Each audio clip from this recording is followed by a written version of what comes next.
Bonjour, je m'appelle Marie-Clémence, j'ai 31 ans et j'ai écrit un livre qui s'appelle « On ne choisit pas qui on aime » qui est sorti chez Flammarion. Dans ce livre, je raconte les 10 dernières années de ma vie parce qu'en fait, en 2009, j'ai rencontré Aurore. Alors à l'époque, j'étais en couple avec un garçon. Je viens d'une famille plutôt bourgeoise, catholique, très traditionnelle. Et je me suis jamais posé de questions sur ma sexualité. Je me suis jamais dit, moi j'aime les hommes, j'aime les femmes. En fait, peu importe. C'était juste pas une question qu'on se posait chez moi. C'était pas un sujet qu'on abordait dans ma famille, la sexualité, etc. Donc je me suis toujours dit, naturellement, un jour je vais rencontrer un homme, je vais l'épouser, avoir des enfants, une maison en province, etc. Et à l'époque, donc j'étais en couple avec un garçon charmant que mes parents aimaient beaucoup.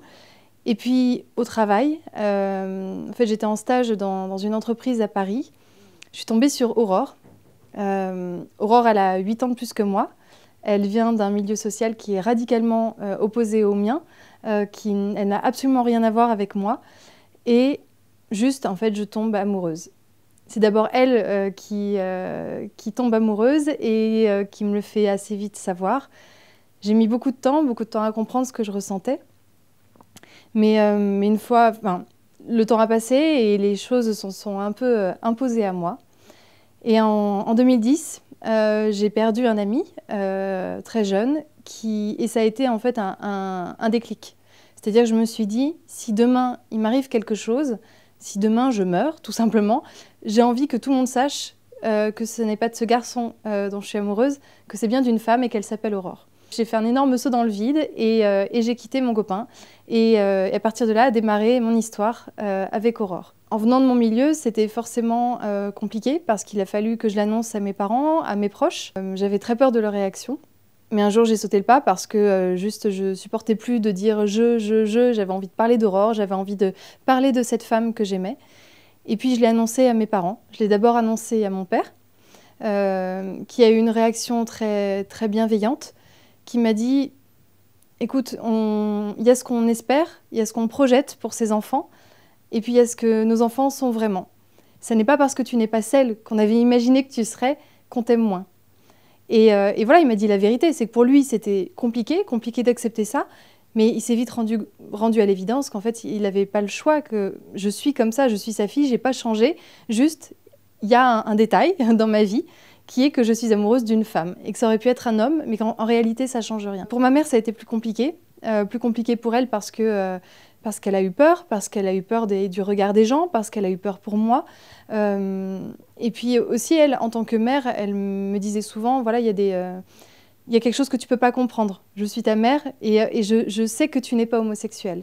Et moi, j'essayais de lui expliquer que non, je ne me considère pas comme homosexuelle, mais je ne me considère pas non plus comme hétérosexuelle. En fait, je me pose juste pas ces questions-là. Et tout le monde me posait beaucoup de questions à ce moment-là, me disait « Mais alors, est-ce que tu aimes les femmes ou est-ce que tu préfères les hommes? Est-ce que c'est juste Aurore ?» etc.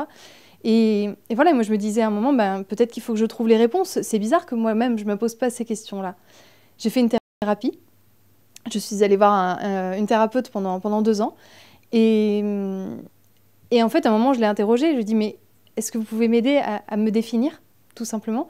Elle m'a dit, mais est-ce que vous avez besoin de vous définir? Est-ce que vous avez besoin d'être dans une case? Je dis, mais non, moi j'ai envie de savoir pour répondre aux questions des autres. Elle me dit, mais dans ce cas-là, vous posez juste pas la question.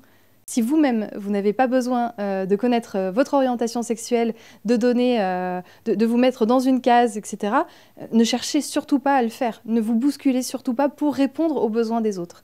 Et donc j'ai décidé d'arrêter de me poser la question. Les choses sont simples. Je suis amoureuse d'une femme qui s'appelle Aurore. Et ça s'arrête là. Toute cette histoire-là, je la raconte donc dans un livre qui s'appelle « On ne choisit pas qui on aime » parce que je pense que justement, on ne choisit pas qui on aime. C'est-à-dire qu'on m'a souvent dit « ton choix de vie d'être avec une femme », j'ai toujours dit « ça n'est pas un choix ». Je n'ai jamais choisi d'aimer une femme comme je n'aurais jamais choisi d'aimer un homme.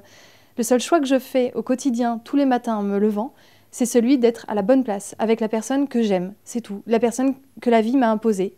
Et juste d'être heureuse là où je me sens bien et de surtout pas essayer d'être quelqu'un d'autre, essayer de répondre à des codes sociaux, des codes de ma famille, les codes de la religion, etc.